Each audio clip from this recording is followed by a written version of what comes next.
रे आपण माने भोट दे करी जय जनता करबे आ ओटे कथा कहबे इलेक्शन आपण माने खालो सन माननीय मुख्यमंत्री के हमें 2029 रे हमें आउ तो मुख्यमंत्री देखमो जेकी गां गोली जेती कथा कहउछ देखुछ हमें धान चाष करबा के 31 कुंटल देबले देखला बेले सार खत बिल्कुल नै देई जे जमीन में 25 कुंटल प्रोडक्शन होती सेठी में 15 कुंटल प्रोडक्शन होला 10 कुंटल अपन मन घटी छे 31 टका 10 बेची लाभ छे हमर तो प्रोडक्शन कम कर देले आरो धान के खेती करे बड़ा देगा साथ में तेरे उत्पादन कम हो के भीतर भीतर छुरी मारी छन सेटा के चिंता करबे इथे हमर शतकड़ा 99% चासी बंधु अछन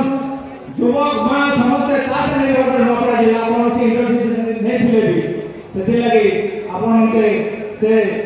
आ कोहले योजना बाबू कोले बेसी बेहबा मोर वक्ता मन अछन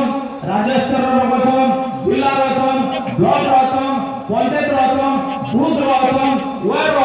जदि आपंक आम भिडी भल लगा तेब आम चैनल को लाइक शेयर और सब्सक्राइब करने को जमा भी भूलु नहीं।